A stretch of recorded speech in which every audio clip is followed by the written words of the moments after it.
I think we'll make a start. We're still expecting a few more people, but we'll make a start. And I just want to welcome everybody.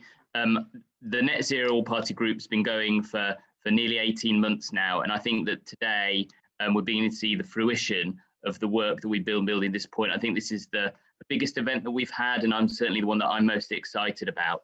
We've got a great range of speakers and the largest set of partners in one event that we've had so far. So many that we haven't given any of them very much time, I'm afraid. But that's the nature of the beast. And today's event really is about our decarbonisation report, one of many pieces of work that we're doing to build COP26 in Glasgow next year, building on our 10-point plan.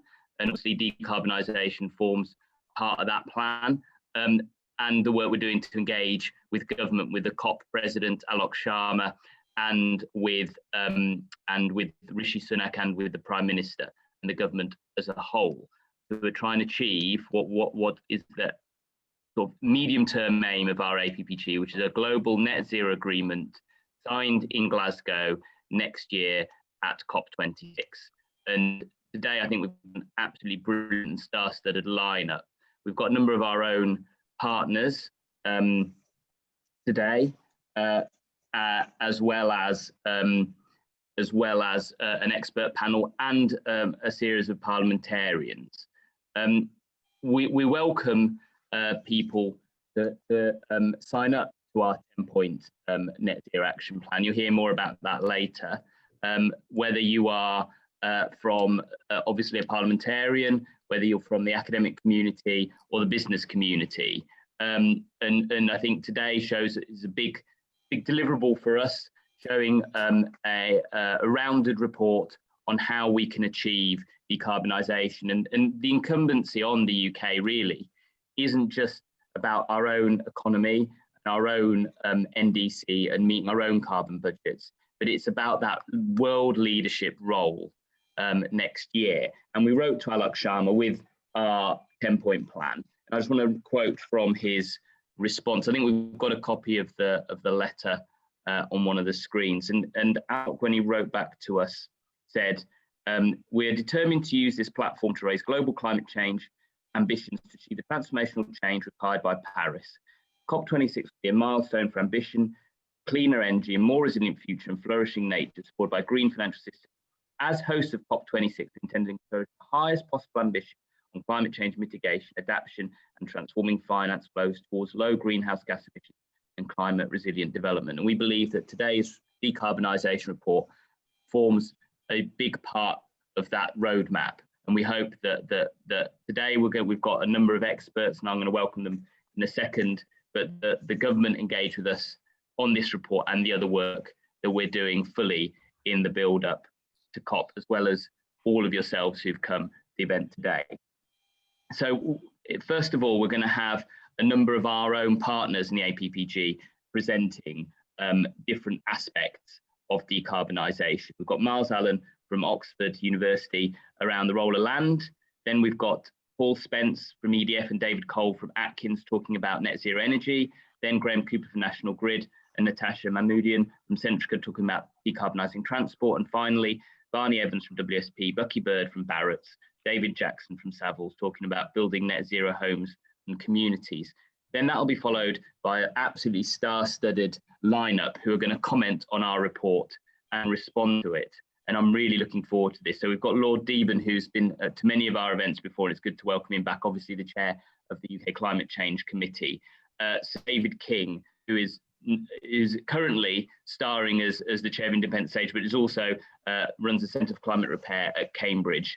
Baroness Randerson, who's the Lib Dem spokesman in the Lords, and Baroness Bennett, probably doesn't need any introductions as a former leader of the Green Party. And then we're going to have a number of parliamentarians who are going to also welcome and comment on the report and our 10.0 action plan. And then it's an opportunity for you to ask questions, and then we'll have some closing remarks, and then we can look forward to more events like this. We're going to have a whole series of roundtables looking both at this particular report and the essence of this report and other areas of our net zero action plan. So without any further ado, I already feel like I've run over time, I'm going to hand over to Myles to talk about the role of land. Thanks very much, Alex. Well, if I could begin actually by just going a bit broader than just the role of land. It was 15 years ago at a workshop in Exeter that I, with David Frame, first pointed out that we needed to limit the total amount of carbon we dumped in the atmosphere rather than just aim for a particular stabilization concentration if we were going to limit global warming. And we suggested 1 trillion tons would be the sort of number to aim for. And I remember at the time that Sir David King, the chief scientific advisor at the time, immediately picked up on this and spotted there was some quite profound policy implications of this. And so 15 years on, it's an enormous pleasure to be talking to you as these implications are taken up. They've been taken up by the international community through the UNFCCC and now by UK government and UK Parliament as we aim for net zero carbon dioxide emissions to stop global warming. It's important to stress the net in net zero because one of the facts that people need to get their minds around is we need to stop climate change before the world stops using fossil fuels. If we wait until fossil fuels die off into extinction, it'll be too late to meet our climate goals. So the role of the land and the role of geological disposal of carbon dioxide are crucial in achieving net zero because we are going to have to dispose of safely, permanently and securely a lot of carbon dioxide over the course of this century because we are going to generate more carbon dioxide by burning fossil fuels than we can afford to dump in our atmosphere. Of course, it's important to keep that excess as small as possible, and the other speakers will be addressing that, but we have to recognize we are going to have to get rid of CO2. And one of the welcome aspects of this plan that the APPG has put forward is just how well we've grasped that dual challenge of reducing emissions and then getting rid of the CO2 associated with the emissions that we won't be able to reduce in time. Thanks, Alex.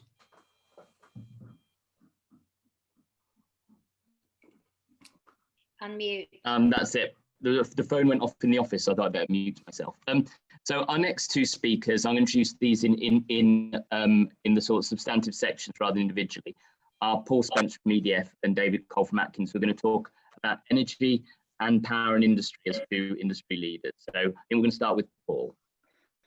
Thanks, Alex, and thanks, everyone. I have to start by saying EDF is absolutely delighted to be a supporter of the all-party group and to contribute to the important work. I mean, it's clear today that we face a climate crisis and a jobs crisis, and that we need a practical path to net zero that supports growth and the capability in our clean industries, and one that we can act on now. The report and the 10 points highlight the importance of an economic strategy with net zero at its heart, and it shows that cross-party and business support is there for the things that we're laying out. It's clear that investing in new energy infrastructure is absolutely essential for net zero, and it's clear that it delivers jobs at the same time. And as an industrial player at EDF, we see our role helping Britain to achieve net zero by investing in the production of electricity. We need more electricity, and having that from the clean technologies, that's wind, that's nuclear and solar, all of which are zero carbon, but also in solutions for our customers. And we're already on with doing that. Projects like our North Nagoya offshore wind farm, like Hinkley Point nuclear power station, Pod Point with electric vehicle infrastructure are all parts of that. But the report makes it very clear that we need to do a lot more if we're going to get there, and we need to do it on all of the different fronts at the same time with urgency. I think, David, over to you now. Thanks, Paul. As a global engineering firm, Atkins, our support for the Net Zero All-Party Parliamentary Group is across all sectors of net zero. It is and will be a highly interdependent and complex system of power, heat, transport, industry, and so on. Today, I'll say a few quick words around power. Over the last few weeks, we have seen that our electricity system, already going through a significant transition, is experiencing stress. demonstrated by margin notices, even though the weather is mild and industrial demand is lower than usual. As we lose all old power stations and the level of renewable generation increases, are we keeping a pace with an ability to fill the gaps at this scale? On current build plans, UK firm power reduces by about 40% by 2032, alongside an interconnected Europe with a similar plan, with at least 60 gigawatts of firm power off by 2030. A retiring nuclear fleet will challenge both system operation and emissions. For example, in the next 30 years, we need to replace most of our existing assets and build twice as much again, create a totally new carbon capture and storage system 4 times the current global capacity, create a totally new hydrogen infrastructure, and reconfigure our electricity system to manage a higher percentage of renewables. From the modelling already done, we can see that we need all technologies currently available to deploy today to develop our net zero aspiration and plan, and we need this at pace. Our build rate is currently well below the 9 to 12 gigawatts per annum required, and the previous maximum UK rate ever was 6 gigawatts in 1 year. We are currently approximately 45% of the build rate required, and the longer we wait, the faster we'll need to go. So Atkins is supporting the Net Zero All-Party Parliamentary Group to support the UK successfully achieving net zero and roundly support the report being launched today. We need a clear and systematic roadmap to net zero, and we need to set short-term delivery targets and accountability for delivery. Power, generation, and the creation of net zero fuels is a foundation of decarbonisation, enabling the demand strategy to be effective for growth with a focus on jobs, levelling up, UK intellectual property and export. Thank you.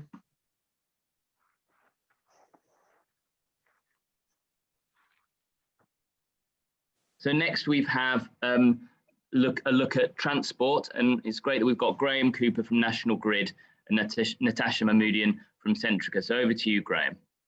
Thanks, Alex. National Grid has this really privileged role to be at the heart of Britain's energy system, and we're using that to help develop and shape the energy infrastructure solutions that will unlock green-collar jobs and enable society to make the transition to a net zero economy. We're delighted to be a sponsor of the Net Zero APPG, and we were pleased to give evidence to them on the challenges and opportunities associated with decarbonising transport. Electric vehicles present a huge opportunity to improve air quality for the UK and to be a world beater in mobility. However, as we know, consumers' range anxiety still presents significant barrier to EV uptake, and infrastructure is essential, really, to provide that confidence and continuity so that people who have a first and only car as an EV can take those out-of-pattern journeys beyond the range of the battery.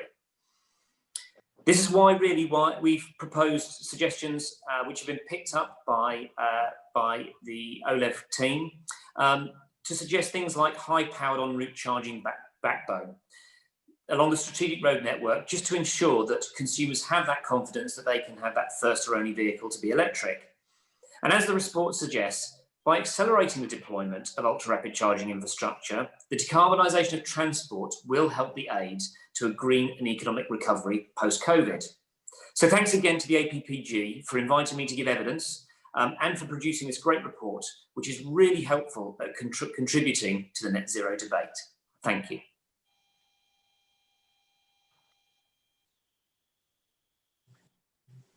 So Natasha, are you ready? Yeah, I'm here. Great. Thanks, Alex. So likewise, absolutely fantastic to be here, and Centrica, we're absolutely delighted to be a sponsor of the Net Zero APPG and to also have contributed to this fantastic report. We very much welcome the report and its 10 recommendations. So at Centrica, as a leading energy and services company, we're helping our domestic and non-domestic customers on the decarbonisation journey. As part of our specific contribution to net zero, we're enabling the transition of electrifying transport for all of our customers. As we know, as Graeme has touched upon, EV charging is absolutely fundamental to the success of electrifying transport. And since 2012, we've installed over 17,000 charge points, which range from domestic speeds all the way up to ultra fast. And the future really will be a mixture of solutions. We welcome the report recommendation to accelerate the decarbonisation of transport by bringing forward the planned date on the new internal combustion engine ban from 2035 to 2030. and also accelerating the deployment of charging infrastructure. As British Gas, part of Centrica, we ourselves have been calling for this date to be moved to 2030, and we've also committed to electrifying our own fleet by 2030. I think, just to finish, it's really important to have the right infrastructure to charge EVs, but also to ensure that the energy system can actually deliver. And the most important part of that is ensuring that we can use energy flexibly, which is identified in recommendation 8. This point around shifting when we use energy will just be at the heart of this, and this will also help us reduce the need for expensive grid reinforcement. So the good news is that will keep the cost down for everyone. So thanks everyone, and thank you for preparing this fantastic report. Really looking forward to the panel discussion. Thank you, Natasha. And then our last section is on building net zero homes and communities. It's great we've got Barny Evans from WSP, Bukky Bird from Barratt, and David Jackson from Savills. So hand over to Barny. Hi, afternoon everybody. Yeah, WSP welcomed the paper and we were very pleased to support it and the wider APPG. Very committed to this agenda and just made a commitment to reduce the greenhouse gas emissions from our own projects by 50% by 2030. So focusing on the domestic sector, which is recommendation 3 in the report, I think what's really important about the 2020s and the now is the 2020s are going to be the decade that affects us personally in decarbonisation. It's going to be when our cars change and our heating systems change. And those at the domestic sector, you've probably got 2 big areas of change. I think you've got the electric vehicles, which increasingly will be connected to our homes, and an important part of that. But I think that will actually be relatively easy because electric vehicles are cheaper, more efficient, better in almost every way than petrol and diesel vehicles. The switch around heating is going to be more of a challenge, I think, because you're going to be talking about heat pumps, which are more expensive, at least initially to buy, and slightly will be slightly less used to using them. So as the report says, I think there's 3 main areas we need action or support on. We need a regulatory agenda that delivers new homes that are good for the future. We've had a building regulations hiatus for about 7 or 8 years now, and that's due to be updated. Should have been updated by now, so I'd urge government to move on that. And then we've also got a future home standard, which does set some clear targets from 2025 on not having any fossil fuels in our homes, but that's still 4 or 5 years away, and that's a million homes off yet. So I'm not sure if perhaps something could be done there. And then on the existing homes, we need a steady program of energy efficiency and bringing them up to a reasonable standard and working out how to switch them away from fossil fuels. And that's something we've conspicuously failed on over the last decade. So a real challenge there. And then the third point I'd make on that is, of course, underlying that, we're going to need a huge change in the supply chain. We need people with skills, the manufacturers and so on, all the technologies that can help us do that. So, and the report brings out all these recommendations in a bit more detail. So I hope it will play a role in addressing those issues. Thanks.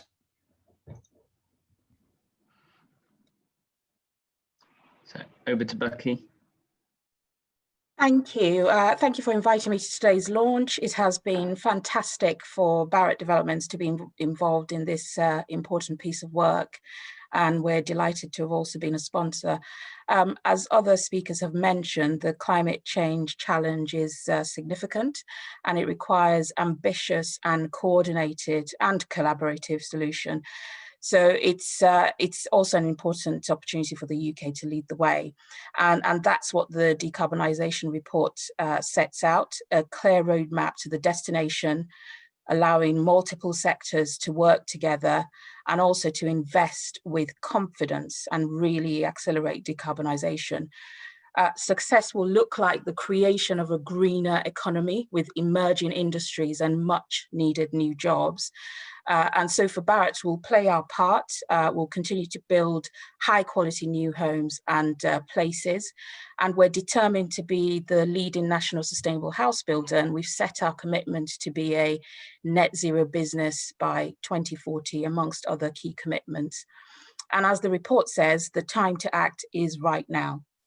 That's why we're plotting our own roadmap in parallel to this, and we're bringing on board our key suppliers. We're working on new and exciting projects and designs that will help us to build those net zero homes at scale, and also create biodiverse and sustainable communities where people choose to live. So we are very excited about this, and we hope this will generate and accelerate all of the things that the other speakers have mentioned. Thank you very much.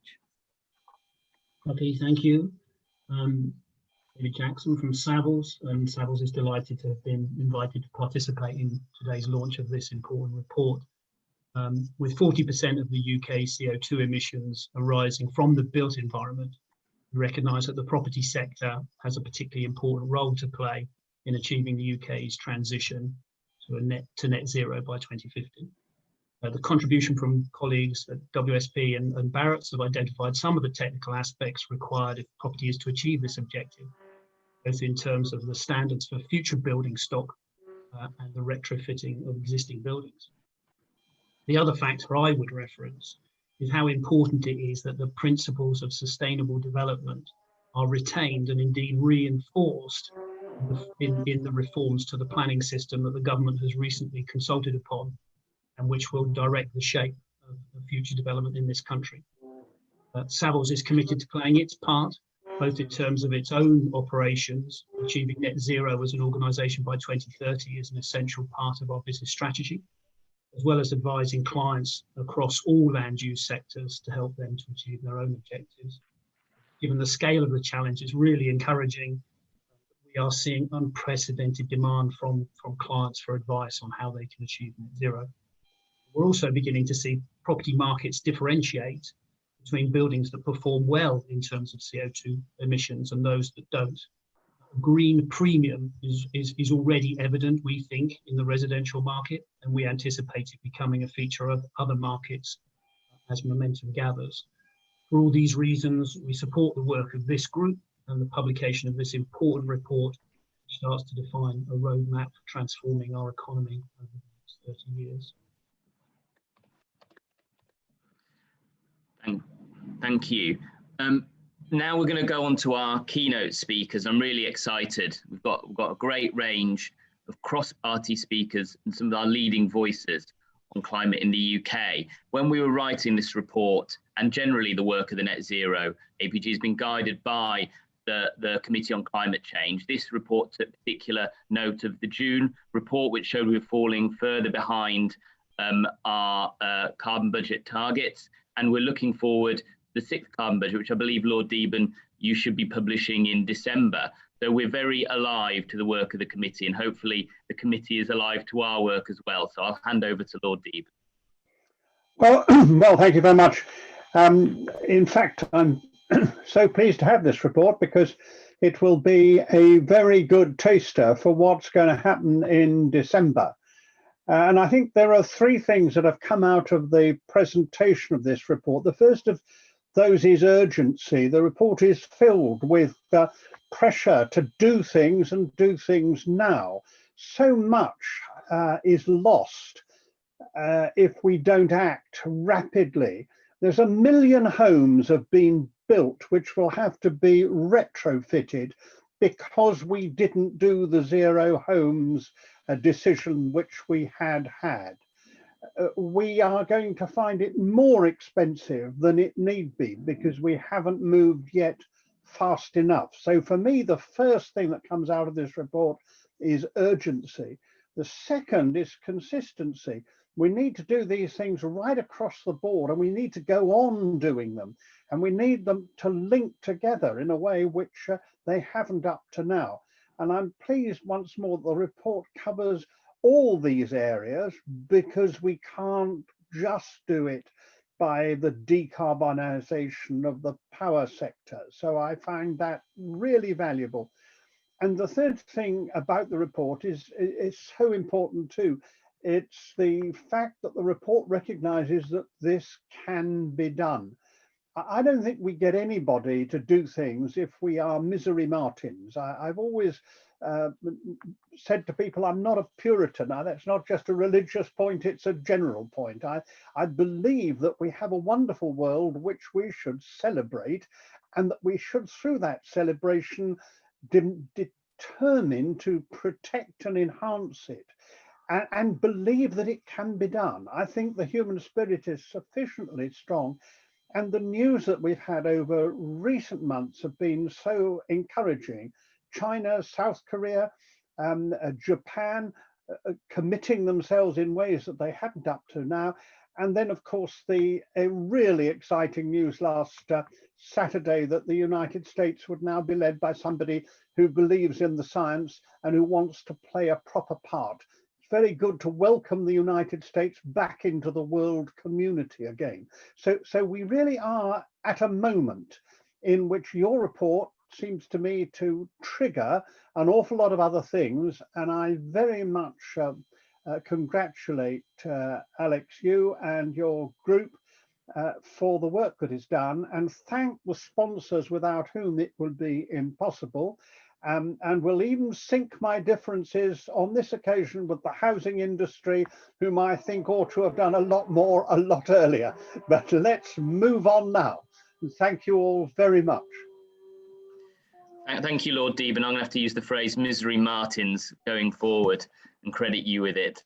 It's not one I've heard before. And next up, we've got Sir David King, who I think is safe to say is one of our leading public scientists in the UK and has a very long and prestigious history on climate-related issues, including being our country's chief scientific advisor. So it's great to have people from a political background, but it's even more important for you to have from a solid and prestigious academic background to comment on our report. So over to you, David. Alex, thank you very much. And that is a very warm welcome. But let me tell you that I think this report is quite simply the most important report that has emerged from Parliament for a very long time. So I congratulate you and your colleagues on producing it and all of those who've helped to make it happen. I'm just going to take you back for a moment, a bit of nostalgia to the all-party agreement achieved in 2008. This was the first all-party agreement in the world. We set a trend which has taken a long time for other countries to follow, but nevertheless, they are now following and looking at the British example.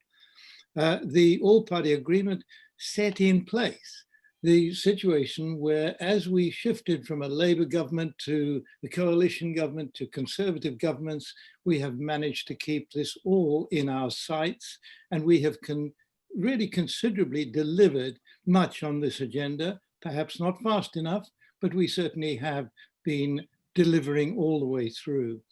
I want to just say a couple of things. First of all, that the IEA report, which is coming out tomorrow, but Fatih Birol has given a bit of a leak to it, of it to the papers today, states that global renewable new electricity generation will hit 90% this year for the whole world, with just 10% now of new electricity generation powered by gas and coal. So this revolution begun in Europe, feed-in tariffs, all those drivers we introduced, created a market which is now competitive with all the fossil fuel markets, and everyone recognizes this is the way forward.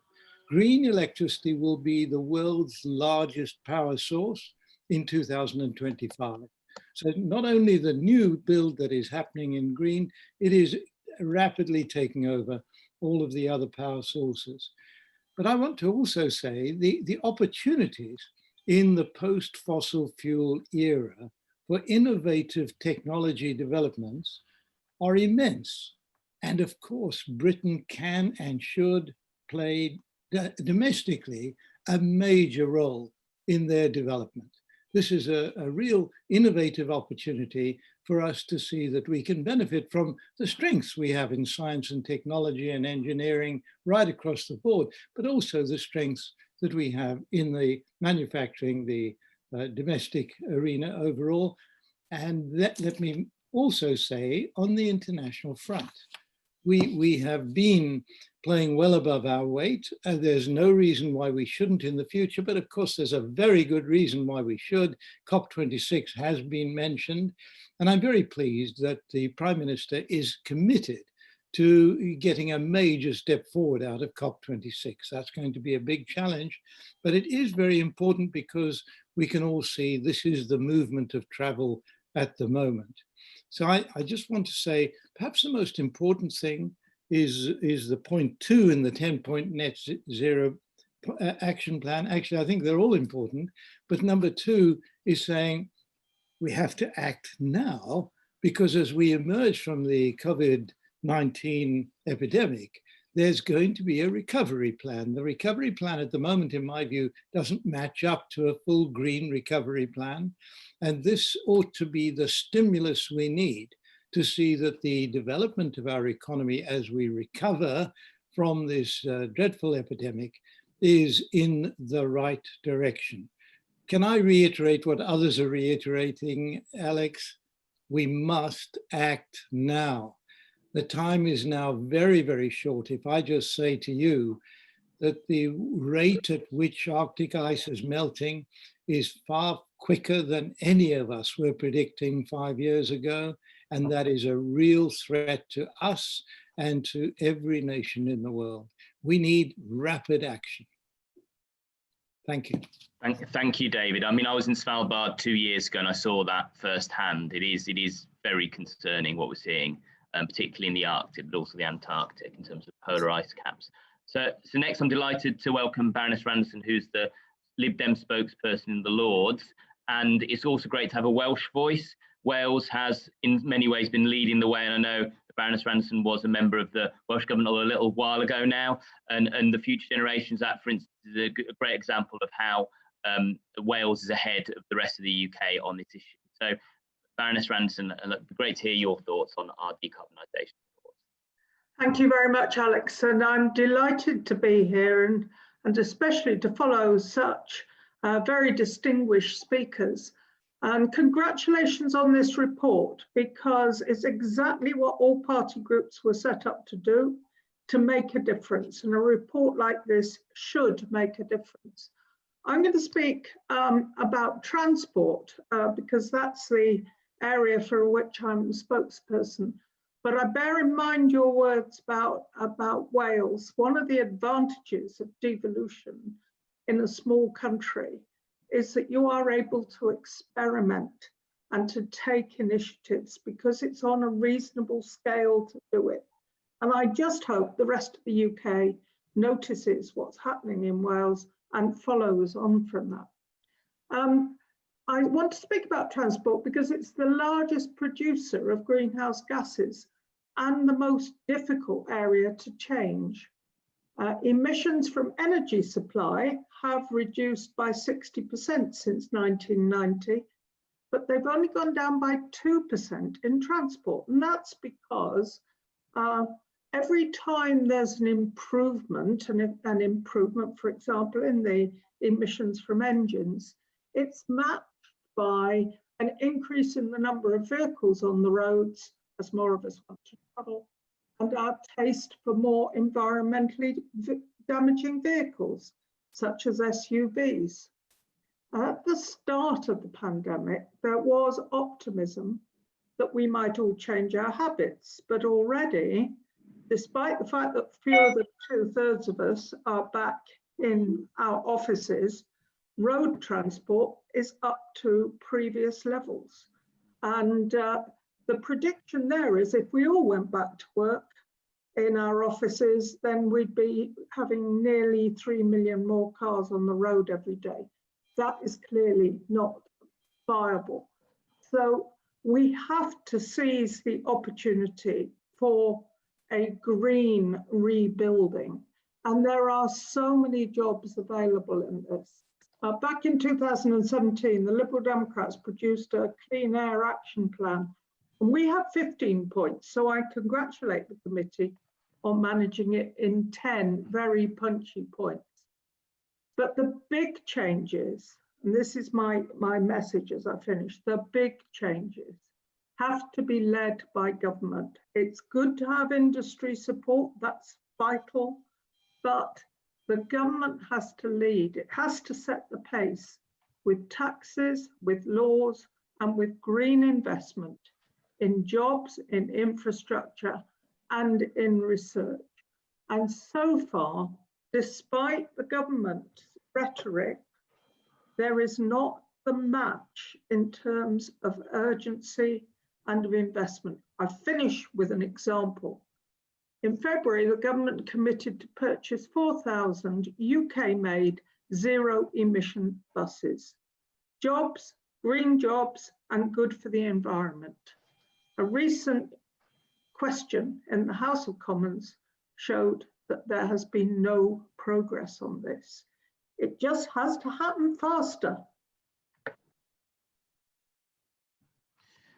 Absolutely, Baroness Randerson, and our door is always open to Alok Sharma. In fact, invited him today. We are hopeful because obviously he responded to our letter, and I read a section. It is full of fine words, but we need, one, for us to see him, to question him, and two, to see it backed up by much more strong action. I'm hoping actually that Lord Deben's December report on the 6th carbon budget might gird the loins of the government a little bit.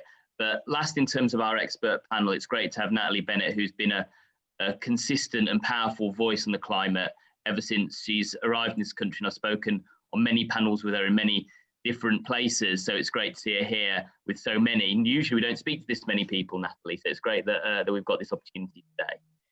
It is. Thanks very much, Alex, and thank you everyone for coming along today, and it does show the level of engagement and interest. And I join others in welcoming this report, and also say thank you to everyone who's contributed such a strong and distinguished panel. As I think it was Lord Deben who said, what we've got here is a setting out an outline that could be a crib sheet for the government, and I very much hope they'll take it as such, for the kind of enhanced ambition that we're hoping to see announced in December.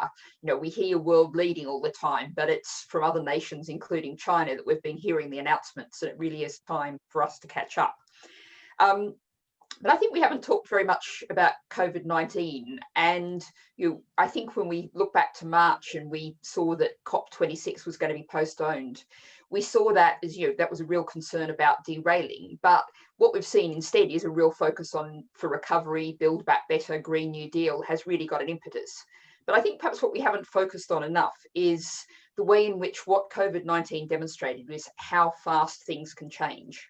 If we think back to March, overnight, so many people moved into working from home. So many people suddenly became expert at their Zoom panels. Everything changed. And perhaps there's a lesson there too, because what we saw through the summer was things lurched back in the direction of the old ways of doing things. And perhaps we are now sadly paying for that very dearly now. So we can change very fast. With the climate, we have to change very fast. And we also have to recognise that the weaknesses that COVID exposed were in our society. We've been trashing the planet and creating a thoroughly miserable society. So the need to change, all the kind of changes we're proposing, are also things that can create a better society for people to live in. And we've got to make sure we really explain that to people. Just picking up on a couple of the points earlier speakers spoke to, Lord Deben and others talked about housing, and we often talk about, well, home heating and home energy. We have to keep focusing on a warm, comfortable, affordable to heat home for everyone. I asked the government a written question about the Green Homes Fund, which you'll recall is £2 billion. And the answer I got back from Lord Callanan said, well, yes, we've got to spend £65 billion through the 2020s in retrofitting homes. 2 billion, 65 billion. Those two numbers do not add up, don't get anywhere near where we need to go. Also, in terms of, we started off talking about land use. I and many others are banging away endlessly on the subject of a peat strategy, on a ban on upland burning of peat. We're just not seeing action. We hear words, but not action. But I think just looking at the structure of this report and just adding a few extra thoughts into it, it's focused on sectors, but we also very much need to think about society and the social aspects of change. We are looking at technology change, but changing technology with business as usual is not the answer. We also have to see social change. Things like a 4-day working week is standard with no loss of pay, a universal basic income, giving people security, meaning people have to travel to work less, in reflection of what Baroness Randerson was just saying. And also, like Alex, I was very taken with the misery Martins phrase from Lord Deben, and I may well be borrowing that myself, but it reflects what I was saying to at the last week, I think it was, with the Battersea Arts Centre. I was talking to them and saying to all of these creative artistic people, there's lots of apocalypse novels, zombie movies, lots of pictures of things falling apart. We need much more pictures to paint pictures for people about what the future looks like with all of these technologies, with all of the changes that this report sets out. And I was actually looking at, and this isn't meant as a criticism exactly, a constructive contribution. We have a lovely graphic for the APPG of net zero. Very nice picture, nice colours. what's lacking in that graphic is any people. And we need to make sure that we are creating a society that people can picture, can understand, can look forward to. A warm, comfortable, affordable to heat home for everyone. Lots of community renewable energy opportunities. Lots of fresh, healthy food and huge numbers of local small market gardens, businesses. All of these things, we've got to make sure when we talk about the technical things, the numbers, we also paint those pictures, and those pictures have people front and center. Thanks, Alex. Thanks, Natalie. Maybe the artist's got the same problem as me, that they can't draw people, which I can't do. I can draw things. So something we need to work on.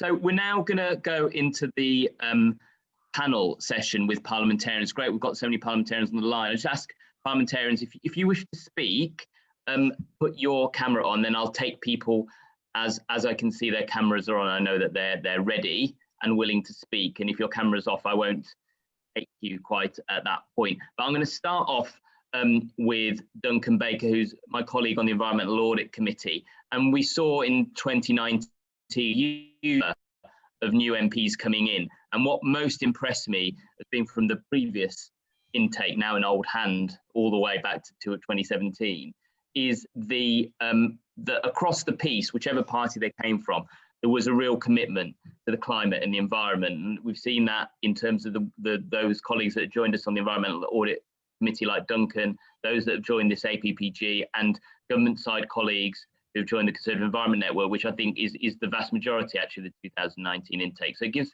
me great hope that with colleagues like Duncan, we can press on. So I'm gonna hand over to Duncan now for his comments on the report. Thank you, Alex. Well, it's a great pleasure to join you. As you say, I was a new MP. Got an awful lot of grey has happened in the last 11 months since I became a new MP. But I suppose that's probably the environment that we're in at the moment.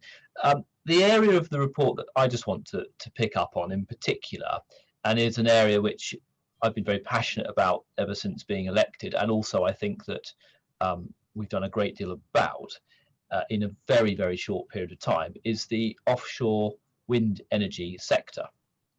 And I draw that to your attention because, as we heard just last month, the Prime Minister said that we were going to move faster and go further and move from 30 gigawatts of energy by 2030 to 40, and we would be, his famous phrase will be the Saudi Arabia, what Saudi Arabia is to oil, we will be to wind.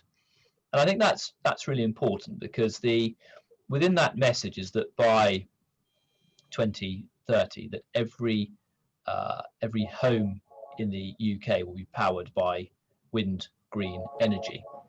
And so for an MP that represents North Norfolk, that's a particular challenge, because we have the highest concentration of offshore wind off my coast. And of course, at the moment, the piecemeal transmission method of connecting wind farms into the national grid means that they dig up great chunks of my countryside as the cable routes traverse across the country. Now, this has a number of issues, because in the first problem is, of course, as we try to scale up this enormous demand for wind energy, which I totally agree with, we can't keep moving in the direction that we currently are. It doesn't work. It's not fit for purpose. But secondly, we have a situation where, from an environmental perspective, which we will all care about enormously, it's incredibly damaging just digging up what is nutrient-rich land for agricultural purposes, going straight through habitats, literally with 80 to 100 metre wide corridors, just bulldozing anything that's in front of you. So there's been a quintet of MPs in Norfolk and Suffolk who have very much lobbied BEIS and the minister responsible for this area, who's Kwasi Kwarteng. And I think it fits incredibly neatly into the net zero agenda, because if we can fix this problem, we kill two of those birds with one stone. We protect our natural environment, but we also mean that we can continue to scale up the wind generation and power that we've got in such a way that we continue to be one of the leading nations in the world in producing green energy. So what started off at the beginning of the year with every energy company saying to us, we need to have an offshore ring main, which of course doesn't exist. We've now ended up with a very good report recommending that all offshore cables can be, all cable infrastructure can be moved offshore, and using new technology, which they call HVDC cabling, you can take the cabling directly into, in effect, where the power is needed. So that might be London or Sizewell, but it certainly isn't needed in North Norfolk, yet it is dug up. It goes straight through the middle of Norfolk and into the east. So that is a commitment that the government have obviously shown, that in just such a short period of time, we've moved heaven and earth to try and solve this conundrum. And of course, it all fits beautifully and neatly into the net zero agenda. So that's been a huge move forward, and I just wanted to share that with you and fully appreciate all the recommendations. But offshore wind is an enormous part of this report. Thank you.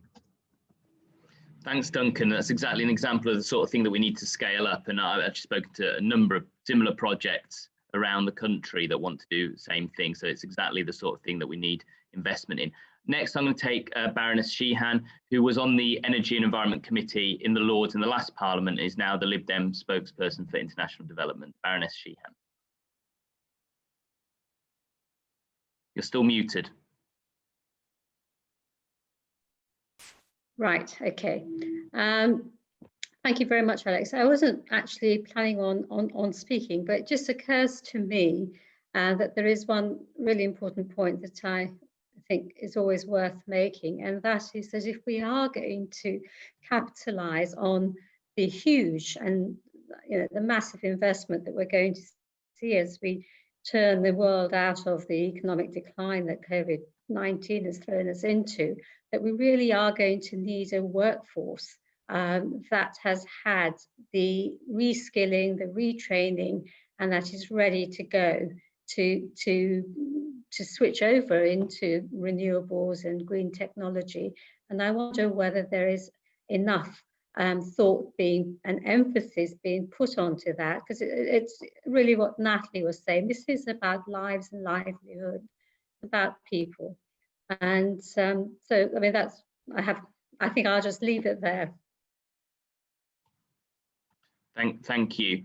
I was going to call Alan Brown next, but his camera's not on, so I'm not sure if Alan is ready or not. He's not turning his camera on, so not. I can see Lord Stunnell, though, who has been to our events and always given great contributions, and again was a member of the coalition government in this area. So Lord Stunnell, would you like to contribute as well? Yes, thanks very much, Alex. I think the report's good. I think everybody's emphasised the importance of starting now and pressing forward very strongly. I absolutely agree with John, with Lord Deben's point about the delays in zero carbon.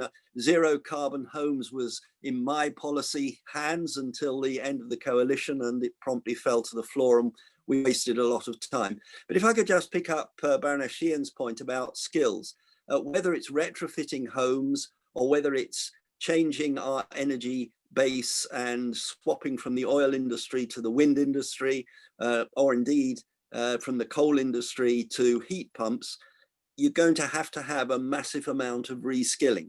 And if I had one hesitation about the report, is it doesn't place enough emphasis on just how big the gap is and how much there is to do. I've been looking at some of the things that need to happen with retrofitting, and the government has committed a lot of money to retrofitting to be done over the next 6 or 9 months, and that's to be welcomed.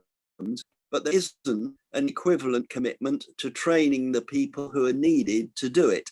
And that's the kind of thing where we need to harness education and skills and the college, the college community, and of course industry itself, to really make sure that we are getting the right people upskilled and ready to go with this massive program. So I think the next thing is some kind of a skills audit that we need to do. What are the gaps and how are we going to set about filling them? There's careers for the next 20 years, 30 years for a whole set of people coming into what are really completely new industries. And we don't want the the opportunity to be lost because we haven't got the people there to deliver it. Thank you, Lord Stunn. Always great to hear from you. Next, we're going to go to Lord Oates, who again worked in this area from the inside in the coalition government as the Chief of Staff to Deputy Prime Minister. So, Lord Oates. Hi, thanks, Alex. And I'm now the Lib Dem's climate change spokesperson in the House of Lords. I just wanted to pick up a related issue to the ones raised by my colleagues Andrew and Shaz. And this is picked up in the report, but it's really about the need for long-term investment and policy certainty, because it seems to me that a lot of the reskilling and training is going to need to be done by industry, and industry are only going to invest in that, whether it's retrofitting homes as Andrew's referenced, or in other areas, if they know that there is an ongoing program. Now, we have a program that lasts, I think, till March in terms of retrofitting. What that means is we're going to have lots of frustration in the system. We're going to have not the skills to deliver on it, and perhaps it might even turn out to be counterproductive if people are getting work done that is not up to standard. What we really need is 10-year programs. I think we have something like 28 million homes that need to be retrofitted, but certainly we have a very large number. At the moment, the government's talking about 650,000 homes under this current scheme. So my appeal is that we really focus on that cross-party commitment to long-term investment and policy stability. Thanks. Thank you, Johnny. I called Alan early and he wasn't here, so I'm going to call Alan now, who's a very active member of this APPG and on climate issues. So, Alan. Thanks, Alec. Also, everybody else, I welcome the report. I welcome the cross-party aspect. I think for me, it's still just the frustration of getting the government on board. Alec, you yourself mentioned about Alex Sharma saying positive things, but we actually now need to see the coordination from the government. We all know the Energy White Paper has been long overdue, but it's also a number of strategies that need to link in. I noted Duncan Baker, MP, earlier on spoke about the grid and obviously connectivity and joined up approach with that. Well, while we're waiting on the Energy White Paper at the moment, Ofgem's made an interim determination on what's supposed to be the next round of investment into the whole national grid structure, but that doesn't even tie in to net zero. So it seems to me there's quite a lot of things that are still very fragmented. And if you're talking about 40 gig of offshore wind, then actually you need to be looking at what needs to be done to the grid to facilitate this.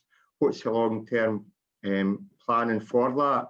What else do we need to do to actually deploy renewable generation in the bits that's most suited around the UK and have a structure to facilitate that? So that's energy. Energy efficiency has been spoken about, and we need a much bigger investment and long-term strategy on energy efficiency. Quite often it's talked about that should be a national infrastructure project, and I think that should be, and we're still waiting actually on the national infrastructure strategy, which seems to be getting delayed in terms with the comprehensive spending review. So it's actually, for me, it's also trying to get the government to take a step back, have that, as the previous contributor was saying, have a long-term plan. It's a long-term plan that's got to be structured and actually align different government departments and all the other strategies that have got to link up, rather than always being ad hoc announcements and ad hoc plans that sometimes Treasury then pulls the plug on anyway. So it really needs to have, it's getting the government on board with that big picture looking forward. Thank you, Alan. I've got Ben Lake wants to comment. Unfortunately, Ben's camera isn't working, so we're going to be able to hear Ben but not speaking. But again, it's great to have another Welsh voice on this, because as Baroness Randerson said, in small countries you can sometimes do great things and lead the way. So over to you, Ben. Thank you, Alex, and apologies for my lack of a video feed. I would just like to quickly agree with Alan Brown, who's just spoken, in the sense that there's a real need for better coordination of different arms of government.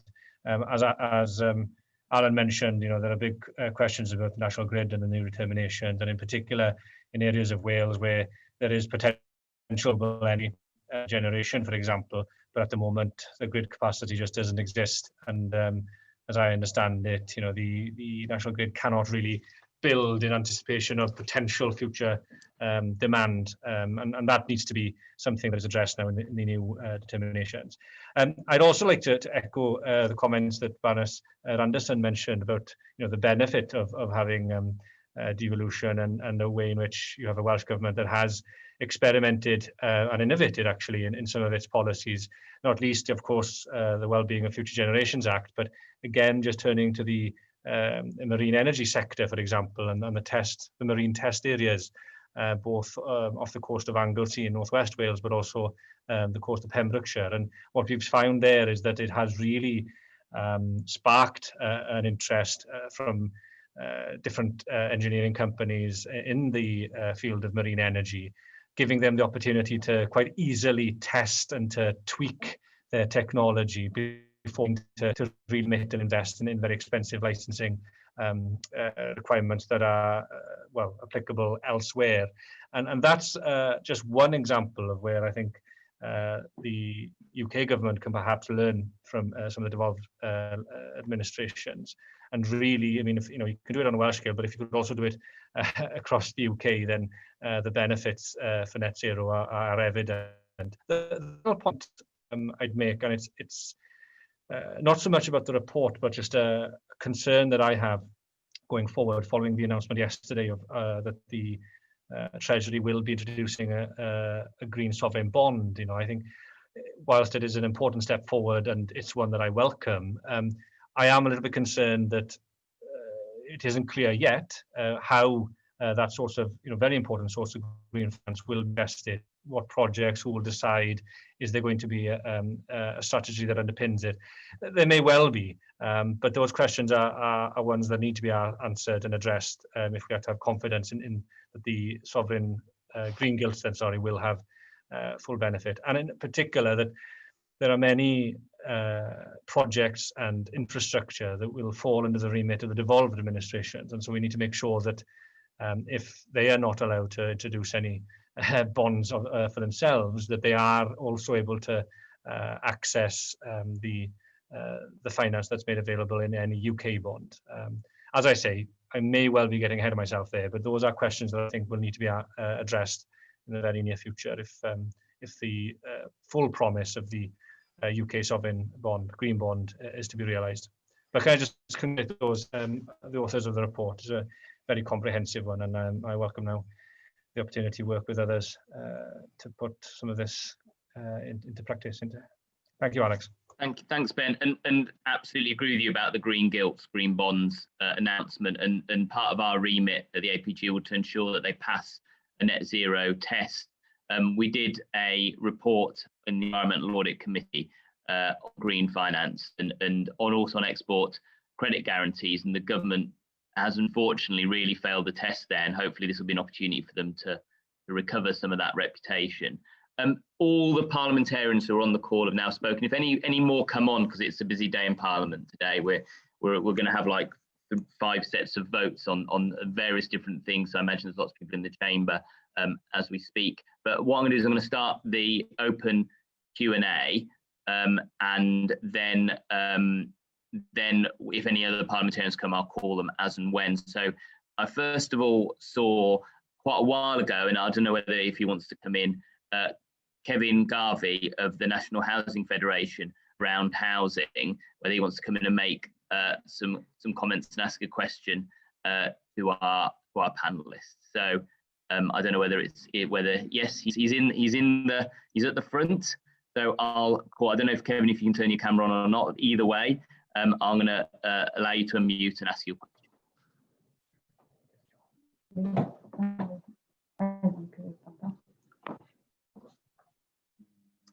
Have we muted Kevin, or is Kevin himself? No. Maybe Kevin isn't quite ready. So if that's the case, it's always the difficulty with chairing these things. You're never quite sure. We'll go to Charles Malisard from WSP, who seems to be unmuted, and so hopefully is ready to ask his question. Then we can bring Kevin in afterwards, or move on. So Charles, over to you. Thank you, Alex. Congratulations to the APPG on this launch. It's always great to see people violently agreeing on the timeliness of the report. My question is really around, what do we now need to do to get government to pull on the right levers and actually come up with a delivery plan for the rest of this parliament? Because one of the things we've been seeing at WSP is a lot of public sector bodies making big, bold commitments for in 20 years' time. But what the CCC is really calling us on doing, in a way, is making plans that we can deliver within the period that we have control over. So I'd be interested in the panelists' views on this. So I'm gonna throw that open to see who would like to answer it. Maybe that's the CCC certainly has a remit here, so I don't know whether Lord Deben. No, we've lost Deben. David, do you have a view on this? David King?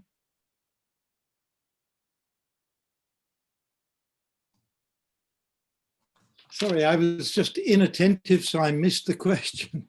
Charles, do you want to? I'll let Natalie in, she can answer it. She looks like she's keen. Okay, yeah, I'll just give David a second. I mean, the question was basically, how do we get the government to deliver and do things today, not just promise things in 20 years' time? And, you know, I think I'm reflecting on a Peers for the Planet briefing that I was at this morning, and we were talking about trade. And this might seem like it's coming from left field, but what we really need to do is try and get democratic voices, force the government to listen to what the people want, because we know if we look at things like air pollution, if we look at things like warm, comfortable, affordable heat homes, there's huge public desire and pressure for that. And so one of the things to do is to try and open up government as much as possible, to push for more democracy in government, for people to be listened to more. So that this also relates to, we've been talking a lot about Wales and how Wales and indeed Scotland on, for example, home energy efficiency are doing much better than England is. They're also not incidentally more democratic places with fair electoral systems, etc. So what we've got to do, and I think what we can all do as parliamentarians, is to make sure that we're drawing in as many voices, opening Parliament up, opening processes up to people as much as possible, and using that public pressure. We've got everything from the climate strikers through to a lot of industry we're hearing on this call saying, we want real rules, we want to know where we're going, we want these things. So we've got to make sure the government really is bombarded with all of those voices from all kinds of different directions of society. And whatever the question is, one way or another, my answer usually comes back to democracy. So I'll come back to democracy on that. I think the other thing, just before I bring David in, to remember is that the COVID crisis means we've lost 1 million jobs in this country, and there is a path to recovery which completely and utterly encompasses the need to get to net zero. That we can utilize this time for skills program, for an investment program. As Ben talked about green gilts, we can ensure that investment comes in early and quickly, and that our people ready in this country to take up those jobs and utilize that to make sure that we do hit our targets. Anyway, over to you, David. I'm just going to repeat a point that has been made a few times, that here in the city of Cambridge, there's a massive expansion program, new housing. We are expanding very rapidly. And the city of Cambridge was very keen to see that we would be an exemplar zero carbon city. But because of the regulatory system, the new housing that has been developed is the least zero carbon you can imagine. And I fear that is the sort of thing that gives government a bad press. The reason I'm saying that is because I know from international negotiations that when you're talking particularly to rapidly emerging economies, to developing countries, they will point a finger at you and say, what are you doing domestically? What new is happening? Where is Britain leading the way on all of these actions? And the Prime Minister is very, very keen to see that we make big progress at COP26. So let's put the Prime Minister in a spot where he can see that he's got to put these two things together, domestic policy and international policy. Absolutely, and trade's at top of people's minds again, so trade policy as well. We're going to have to negotiate a lot of trade agreements, and we're going to have somebody slightly different to have to negotiate with them, with one of our biggest trading partners, the US now, so who might also be putting climate at the front and centre of his priorities in terms of trade talks with the UK. So I next want to invite Colin Simmons from BEMA. I hope I've pronounced that right, to ask a question. Yes, thank you very much. So firstly, congratulations on the report. I think it clearly sort of sets out the big picture of the things that need to happen. I just wanted to focus on some of the detail though. We're about to put out a paper tomorrow called Future Ready Homes. And really this is about the things that tend to get forgotten when we talk about the path to net zero, but they're just as important. I mean, obviously we need to insulate our homes, and it's going to take time to get the infrastructure in place for hydrogen and for decarbonise the electricity grid. But there are things that we can do right now to make sure that our homes and the occupants are going to be ready to connect to that infrastructure and take advantage of it. And it's very simple things that do get forgotten. You know, for example, electrical safety in homes. You know, we can't make sure everything's electrified if we don't have good standards of electrical safety. It's things like making sure energy storage is in place, and there was nothing in the Future Home Standard consultation about energy storage.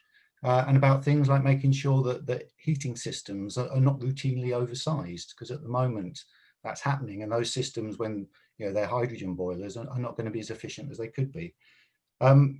You know, I think as Sir David King said, we must act now. These are all things that technologies are there, to a large extent the workforce is there, and we can get a start on those, but they do tend to get forgotten. And so my question is really, how can we make sure that these equally important aspects don't get lost? Absolutely. Do some of our expert panel want to come back on this, Barney and Paul maybe? So Barney, I'll start with you. Yeah, well, Alice, it's a good question. We are going to disappear into some pretty nerdy stuff here, but the building regulations consultation that preceded the Future Home Standard does talk about energy storage and putting in place the necessities to make homes future ready so they can be zero carbon in the future. Because I'd actually say, I can't remember, was it Andrew Stunnell who was talking about the zero carbon home standard in 2016? I think the crucial thing about zero carbon homes is that they don't use fossil fuels, because everything else you can change. Fossil fuels you can't, or are very difficult or very long term. And so I'd agree with you on the point about the Future Home Standard. If the building regulations which are still being delayed are brought in as was intended, then we should see that step change. Absolutely. Paul, do you want to comment on this as well from EDF?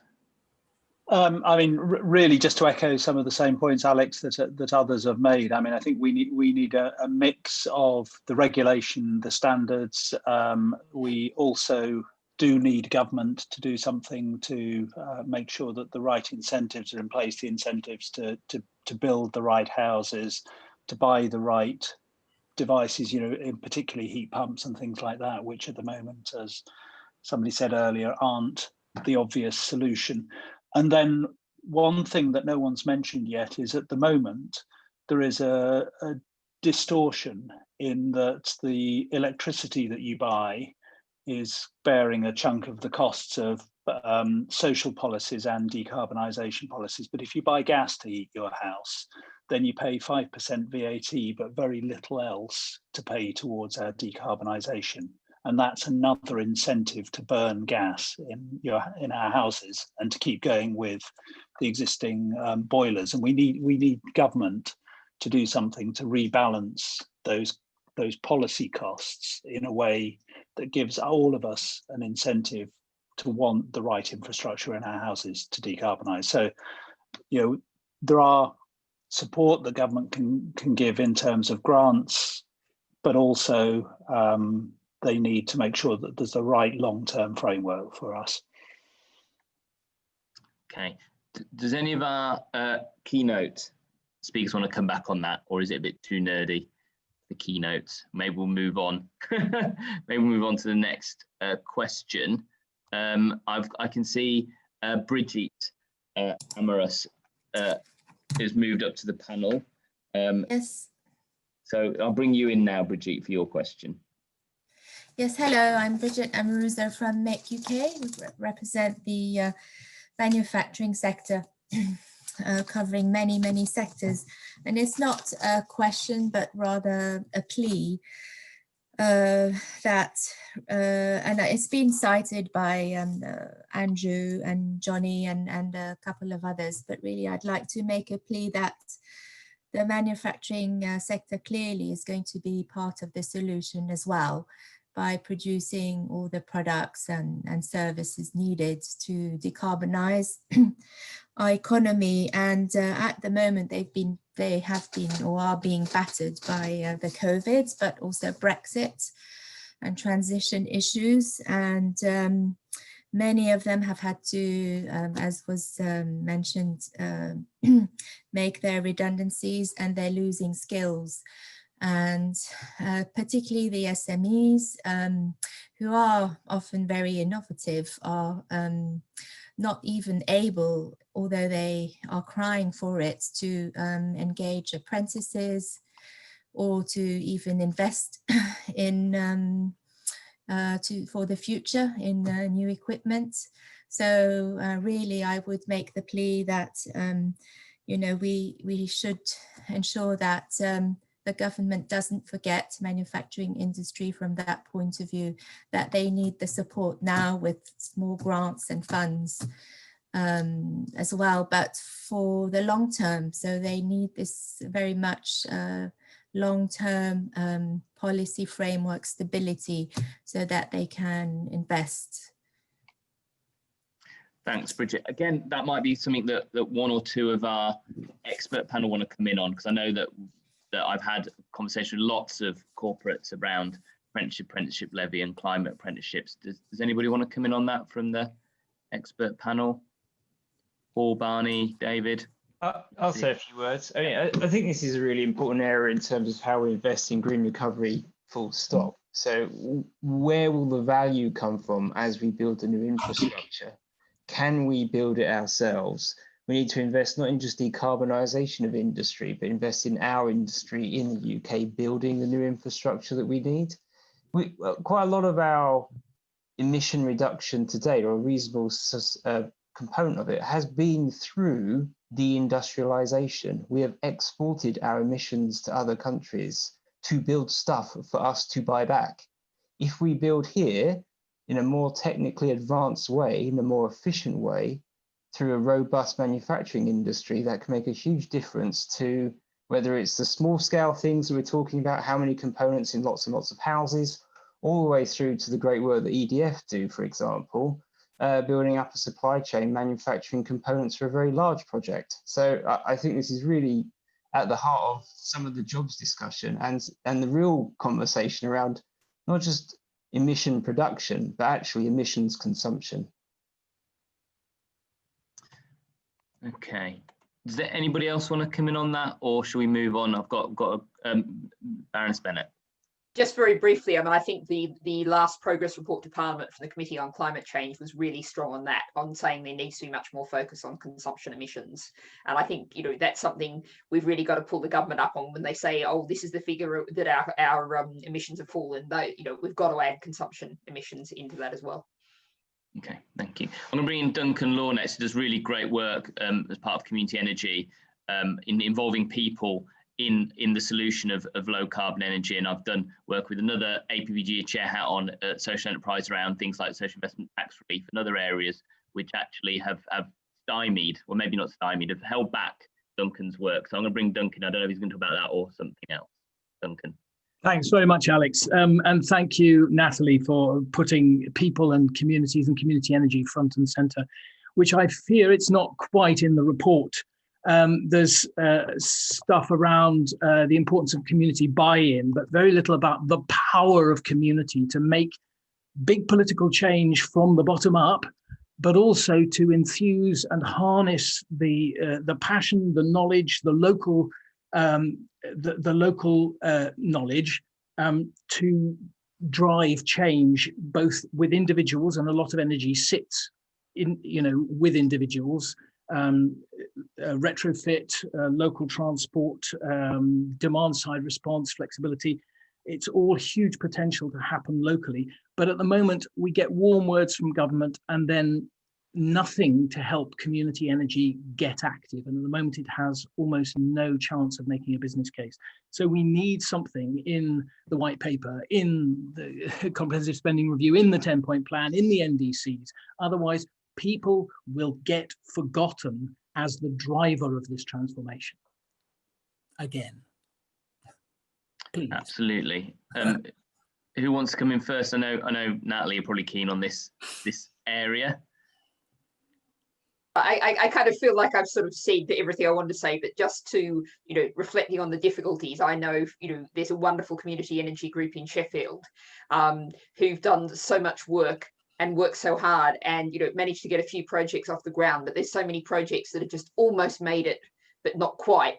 And the rules change, and that kind of stable long-term environment that others are referred to, and also the skills training. And one of the things that has happened among community energy groups, etc., is a lot of them have started out with an idea and a few local people, and they've taught themselves lots of things. We've got better networks now, but we really need to fund and support those networks so that skills can be shared around, and so people don't have to keep reinventing the wheel. And I want to reflect on very briefly on just what Baroness Sheehan said about the skills problem. And I think it must have been about 2014. I was at the Insulation UK, the annual conference of the industry, and they were just watching their whole industry collapse because the government funding for retrofit had ended. And we've been through so many booms and busts, and we've got to build up communities, keep supporting them, and not fund a pilot project, but fund a long-term scheme so that people can get in it for the long haul.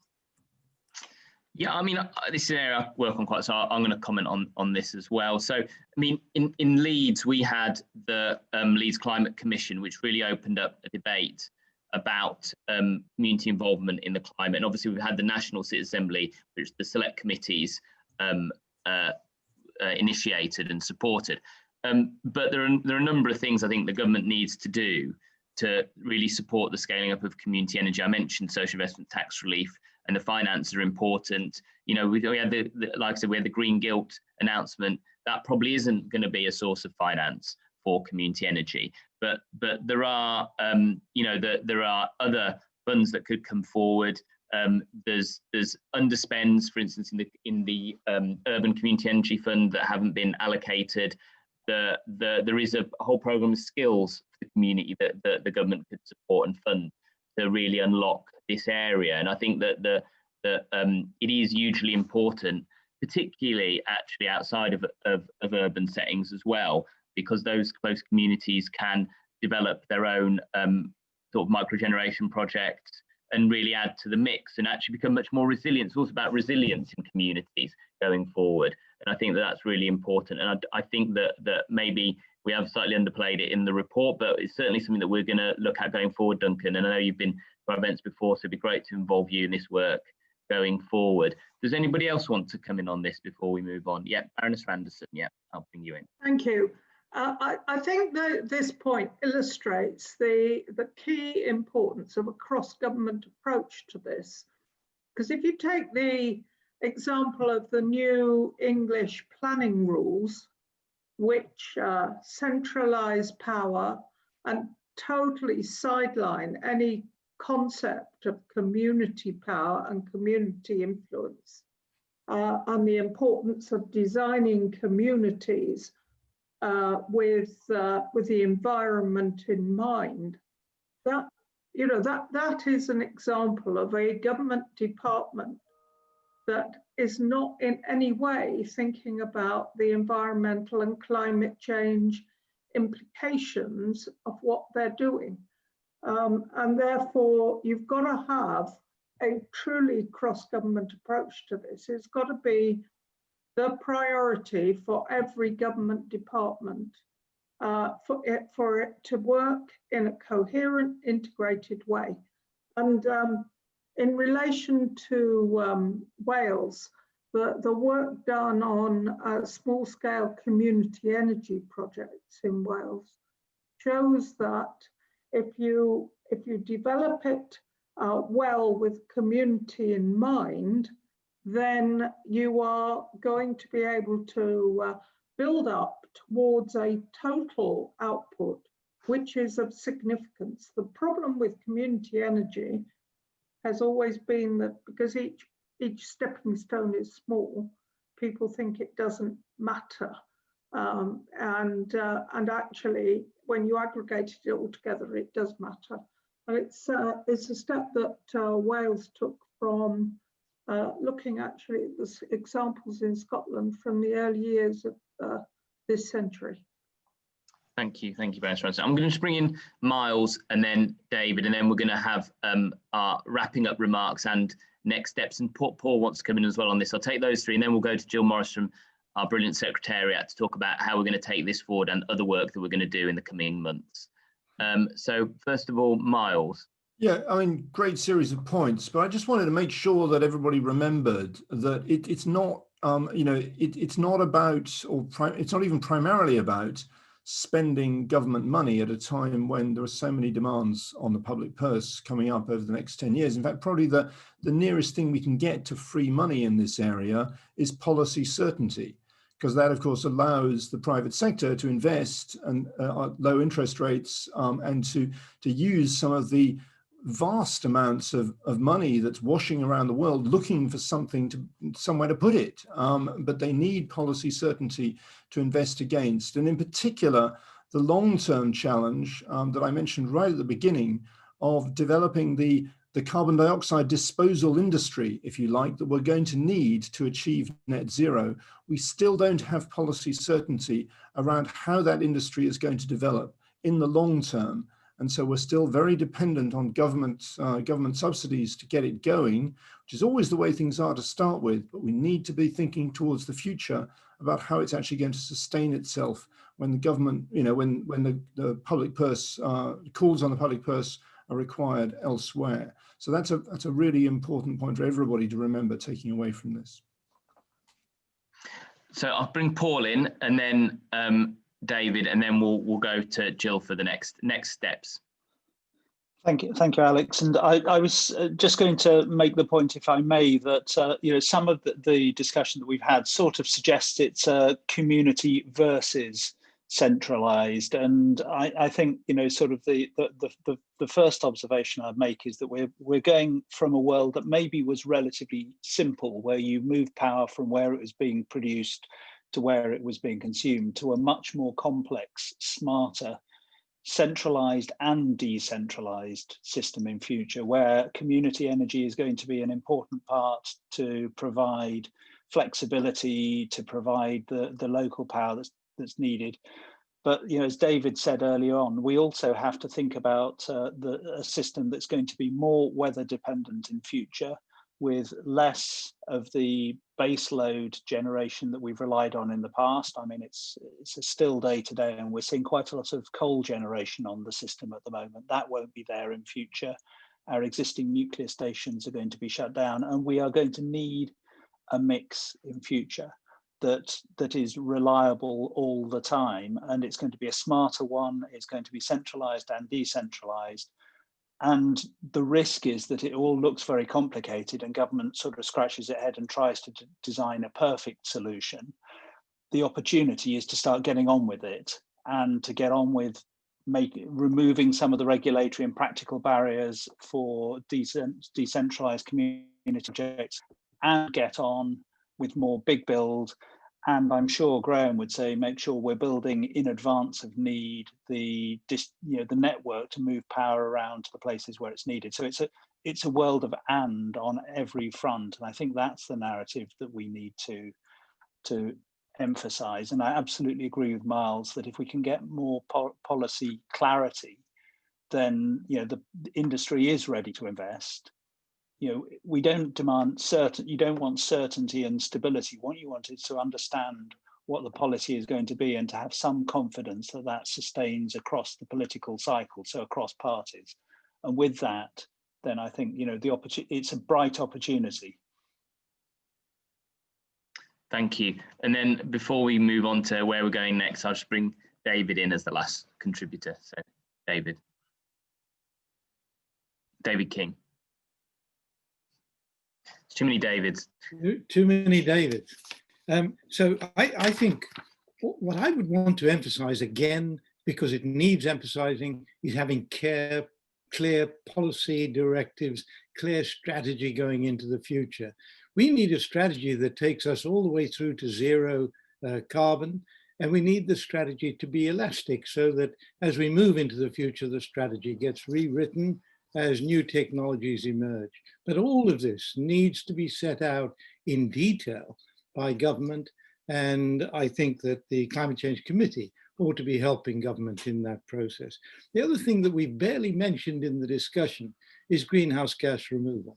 I think it's absolutely critical that greenhouse gas removal technologies are developed, that they are tested so that we can see that there are no negative consequences in the application of these technologies, and then scaled up.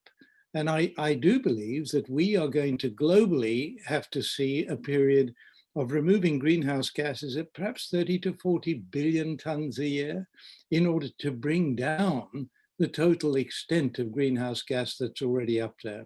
So we need an extensive effort into these new technologies. It's not going to be cheap, but I'm going to refer back to Myles Allen's point about the low interest rates at the moment. They can almost give you money at the moment to take it off their hands. So that I know is not the reality, but nevertheless, there is an awful lot of funds around that could be used in this way as a kind of risk management process going forward in time. And that phrase risk management, I think really needs to come into the whole discussion about how we proceed going forward. Thank you, Alex, and well done. Thanks, David. And we do mention removal of CO2 and greenhouse gases in the report. Obviously, we haven't had time to cover everything today. And just say this is the first major report from our APPG, which is still quite a new APPG in the scale of things. And this is just really a launch pad for a whole range of work we're going to do in the build-up to COP, which I'm going to let Jill, who's been brilliant in the team, Jill, Emily, and Karen, on leading this work with our experts today, and Myles from Oxford University helping get this report together. So Jill. Yeah, I was keen to bring Myles back in because that is a key part of our report. But yeah, I think the calls for clarity and have been abundant today. And I think where we go from here is, number one, we've got to make sure that the net zero 10-point action plan is supported by a far and wide. So I'd urge you to go onto the net zero website and sign up and support it. We'll get those pledges coming in, and the more cross-party, cross-sector and cross-country and united that is, the better. So that's number one. We'll be generating parliamentary activity. I saw in the chat that Natalie has already volunteered to table questions about some of those points. So we'll be thinking about parliamentary questions, and also, and obviously in the Lords, I think that's you get a good crack at a debate there, and also a backbench debate. So there's lots of a parliamentary pressure we can put on, and we will be doing that. So we'll be looking for the parliamentarians to come together and drive some of these points home, but also keep coming back to those decarbonisation points around scaling up, acceleration, the need for clarity if we are going to build back better. Moving forward, we've got a whole plan for next year to get us to COP26, which is only a year away, and a lot of work to do. They will be around the economic challenges. We will look at net zero regions, cities and communities. How do we accelerate some of those places that are going faster or want to go faster than 2050, and looking at the innovation there. But the big one is ultimately delivery, and that bigger point, how do we get consumers and businesses to also accelerate their behaviours? Those are some of the things on our agenda, and with Alex and the wonderful group that we've got together, I think we've got a real opportunity to really shape and influence the debate. I'm just going to do this because it's probably not my role to do it, but I want to thank a big shout out to Byron Fay and Kate Cullen from University of Oxford. They have been absolute stars, and they've got patience of the century, because we've had so many people saying we want this bit and that bit in, but they have been absolutely brilliant. So that's my shout out to them. Alex. Yeah, just to round off again to that, we had an absolutely brilliant series of roundtables, all facilitated by University of Oxford, Myles and his team, which I took part in a few and chaired a couple. And we also had really broad engagement from parliamentarians in this process. If you look at page 14 of the report, there are over 30 parliamentarians listed, all of whom I'm sure will be delighted to table parliamentary questions, not just Natalie.